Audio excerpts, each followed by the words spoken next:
something was about to unfold, exposing a major Soviet operation. The McDonald's sat off U.S. Route 1 near Washington, D.C. Government workers and military personnel passed through daily. Wedged between a gas station and a strip mall, it seemed ordinary. But hidden in plain sight, something extraordinary was happening. It was uncovered not by agents, but by an observant employee. Patricia Martinez, a 23-year-old, worked at McDonald's. For over a year, she took orders and cleaned the dining area. Around 2:30 in the afternoon, something caught her eye. A man in his mid-40s sat in a booth near the back. He ate slowly, occasionally glancing at his watch. Then a second man walked in, younger, in his late 30s. He ordered food and sat in a booth on the opposite side. The two men never acknowledged each other, no eye contact. But what happened next suggested something different. The younger man put his bag on the trash bin. He walked out without looking back, leaving the bag behind. Seconds later, the older man picked up the bag and left. Patricia paused, trying to make sense of what she saw. It was odd, but was it anything more than that? Perhaps they were friends, or had come in together.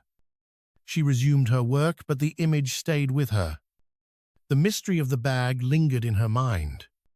Picture this: an older man retrieves a bag from the trash and exits. Patricia, wiping a table, paused, trying to understand the strange exchange. Was it just odd or something more? Had the younger man forgotten something?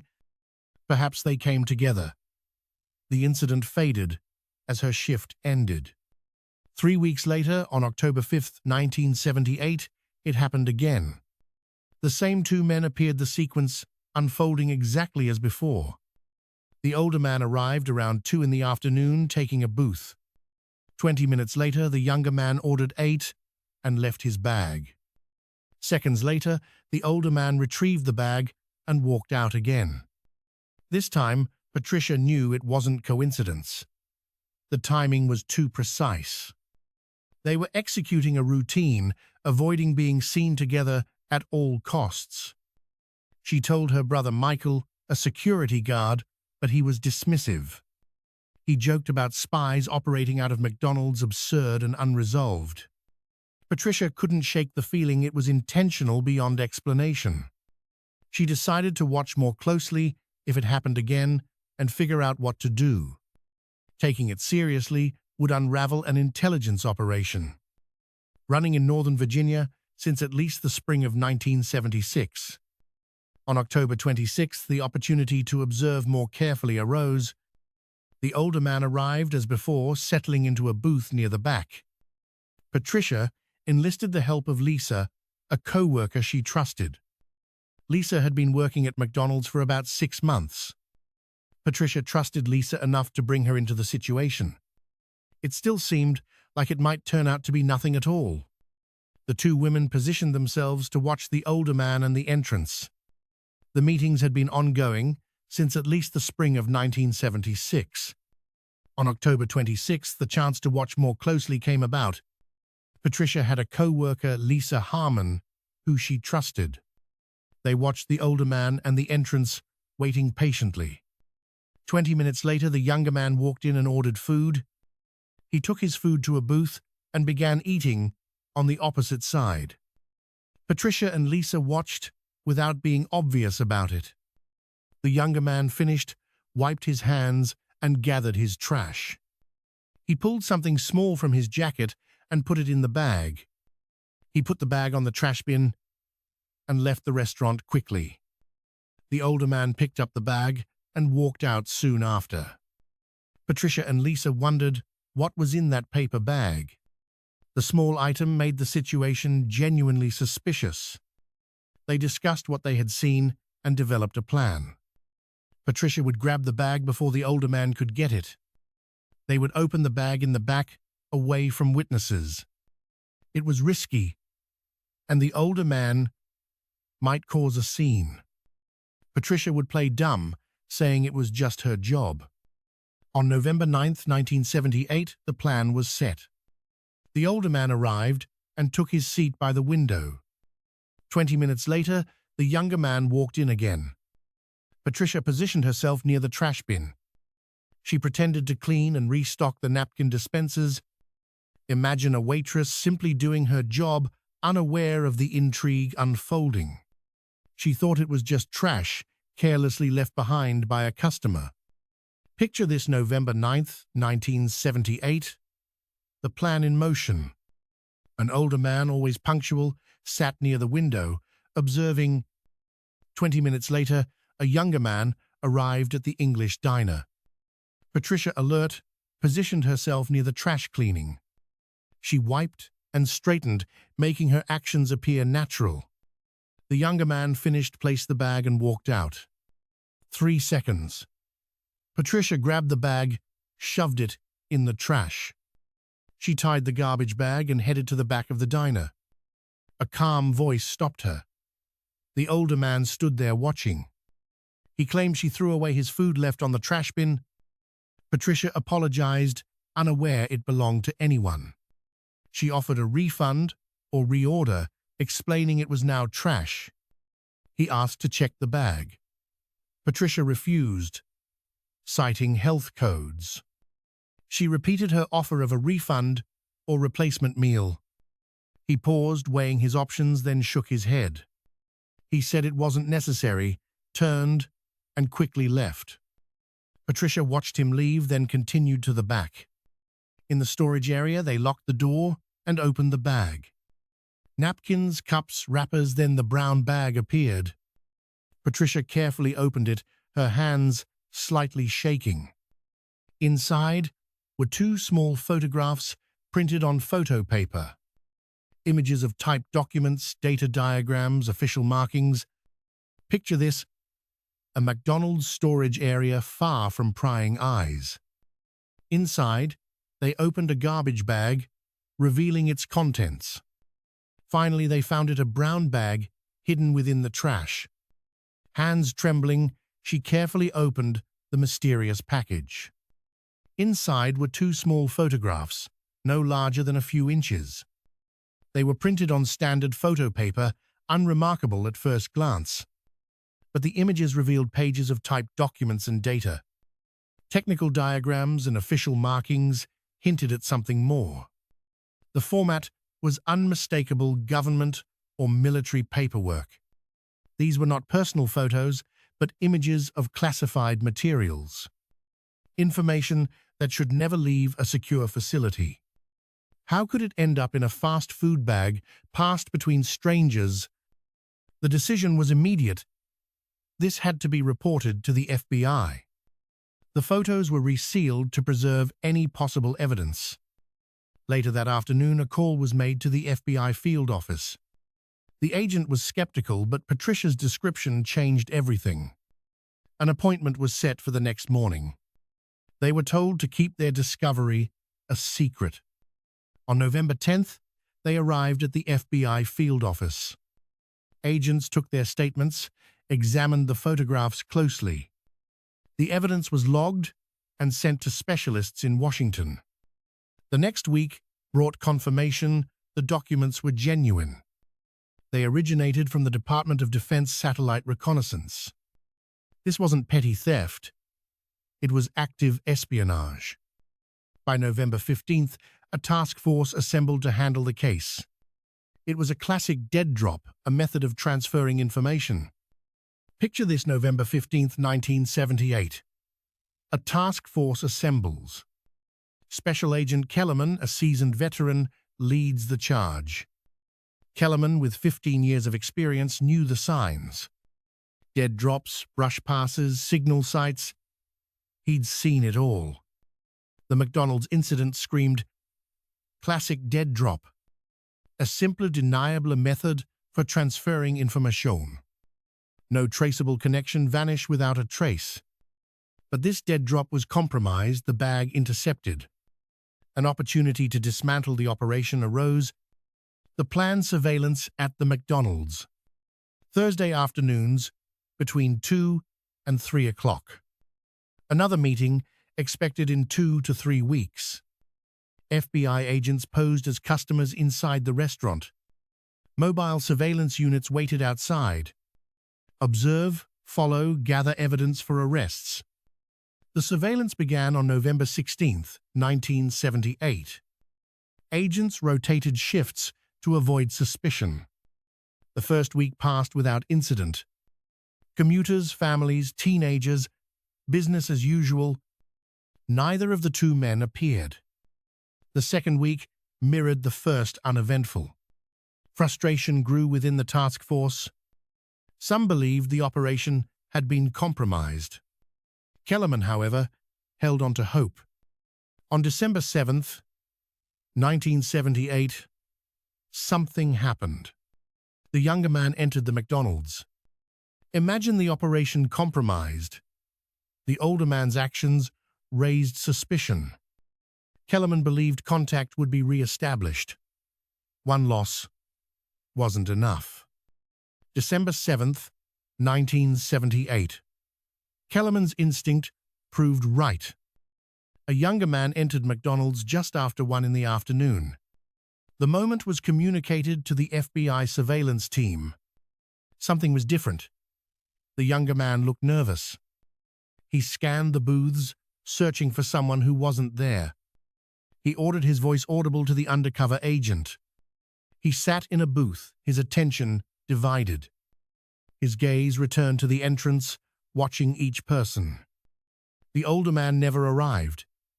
Minutes passed, then 10, then 15. There was no sign of him. The younger man finished his meal. He left his trash and walked out of the restaurant. FBI agents began mobile surveillance following him.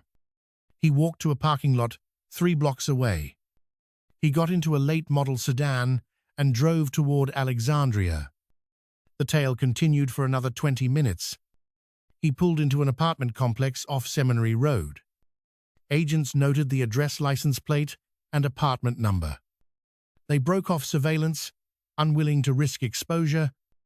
Surveillance continued at McDonald's and the apartment complex. Background checks revealed David Allen Becker, 38 years old. A technical analyst with security clearance since early 1975. On paper, he was reliable. But the evidence suggested otherwise. Imagine further investigation revealed Becker's high security clearance. He accessed sensitive data satellite reconnaissance protocols. Becker worked there nearly 4 years since early 1975. His file showed no red flags, no financial issues, no failures. On paper, Becker was reliable, depended on by defense agencies. But evidence suggested otherwise, a darker truth emerging. December 21st, the younger man returned to McDonald's. He arrived alone, looked around nervously, then left quickly. The older man who Patricia saw never returned to the location. Something disrupted the operation. A fundamental shift occurred. Kellerman decided to arrest Becker before the trail went cold, or before Becker fled, destroying vital evidence against him.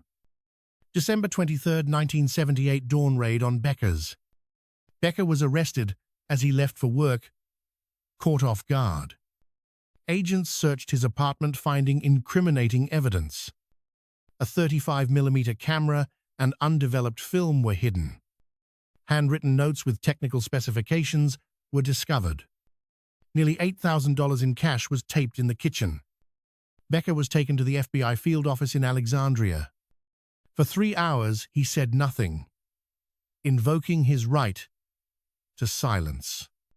As the evidence mounted, Becker's resolve began to weaken.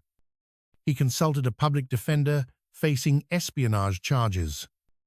Becker agreed to cooperate for consideration during sentencing. He admitted photographing classified materials for 2.5 years. Victor recruited him at a bar in DuPont Circle, Washington, D.C. Imagine this. Becker confessed to photographing classified documents for 2.5 years. It began in the spring of 1976, using his own camera. He copied documents he accessed at work, all for a mysterious man named Victor. Victor approached him at a bar in the DuPont Circle area of Washington, D.C. The approach was gradual, professional, carefully planned in 1976. Victor bought Becker drinks, developing a seemingly genuine friendship. They met at different public locations, avoiding surveillance. Victor revealed he worked for an organization seeking technical information. Information the U.S. government classified, but Victor claimed belonged to the world. Victor appealed to Becker's sense of fairness and frustration with bureaucracy. When that failed, Victor shifted to Becker's financial struggles. Becker admitted his money was tight due to medical bills. Victor offered a solution: copies of documents for money, technical specifications, data to level the playing field between nations. Payments started at $500, eventually reaching thousands. Becker claimed financial desperation drove him, exploited by Victor. The FBI believed Becker knew exactly what he was doing. He consciously chose to betray his country for money. The dead drop at McDonald's was Victor's idea in late 1976. Becker photographed documents, developed film with supplied equipment. He placed the photos inside his McDonald's bag during lunch. The exchange took less than a minute. No communication, no eye contact. The system functioned for over 2 years, dozens of exchanges, until November 9, 1978, when Patricia Martinez grabbed the bag. Becker waited in the parking lot to see if Victor retrieved the bag. Picture this: a McDonald's lunchtime. A bag exchanges hands, unseen, unnoticed. The transaction, swift and silent, took less than 60 seconds. For over 2 years, the system worked flawlessly, a silent dance. Until November 9, 1978, the day everything changed. A young English woman, Patricia Martinez, grabbed the bag first. Becker waited, as always, to see Victor retrieve the package. But Victor emerged empty-handed. Becker knew something was terribly wrong. He followed the emergency protocol, a mark on a utility pole. He waited for Victor's response, but it never came. Silence. Becker's description of Victor was vague, almost misleading. A man in his mid-40s, 6 feet tall, graying hair, a slight accent, Eastern European perhaps, Russian, Polish, Czech, a ghost. No last name, no address, no phone number. Untraceable. Communications were handled through a signaling system, indirect. Red tape on a mailbox along Route 1 south of McDonald's. A chalk mark on a utility pole confirmed the exchange. The FBI cross-referenced Becker's description. 40 possible matches. None could be definitively linked. Victor was a ghost. Kellerman believed Victor operated under deep cover, a false identity. A carefully constructed legend designed to leave no trace. The only way to identify Victor was to set a trap, using Becker as bait. January 9, 1979. The trap was set. Red tape was placed on the mailbox, signaling Becker had materials. False documents, convincing forgeries were prepared. Outdated information, deliberately misleading, useless for intelligence. Becker would follow the usual routine, unaware of the danger. Imagine a mailbox, a simple red tape signaling a secret exchange. The FBI crafted false documents, forgeries meant to deceive. These papers spoke of satellites, but their secrets were long gone. The plan, a routine, a dance of deception at McDonald's. Our man Becker would follow the script, unaware of the watchers. FBI agents, shadows in plain sight, awaited their moment. Kellerman's team arrived early, positioning themselves like chess pieces. 2 agents posed as diners' eyes, scanning every corner. Vehicles lurked in the lot, silent sentinels of the operation. Across the street, the surveillance van, the nerve center. Patricia and Lisa, ordinary workers, played their vital roles. David Becker arrived punctual as ever, just after 2 o'clock. He ate oblivious to the eyes upon him. The bag placed atop the trash, a silent offering. He left the bait, laid the trap set to spring. 1 minute, 2, then 5, the bag untouched, a growing unease. Kellerman's pulse quickened, the silence deafening. 10 minutes, 15, the bag remained a mocking testament. 20 minutes, the realization dawned. Victor wasn't coming. The operation to bust the bag retrieved the game over. 3 weeks of surveillance, a silent vigil, yielded nothing. The mailbox, the utility pole, remained untouched, unburdened. No chalk marks, no signals, only the cold absence of contact. Victor had vanished, leaving behind only questions. The FBI's pursuit stalled, lost in the shadows. The case remained open, a mystery unsolved. Imagine the scene. Victor never came. The agents retrieved the bag. The operation was officially called off. What would happen next? For 3 weeks they watched the McDonald's, but Victor was gone. The mailbox and utility pole remained silent, no sign of contact. The FBI investigation continued, but leads were scarce. Becker was interviewed, hoping for details about Victor. But he insisted he had revealed everything he knew already. David Allen Becker was charged with multiple counts of espionage.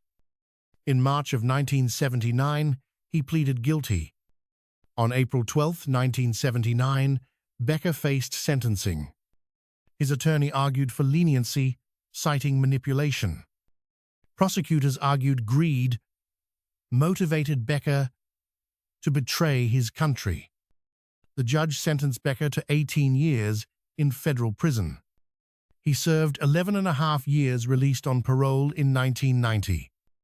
It ended with an observant employee noticing trash.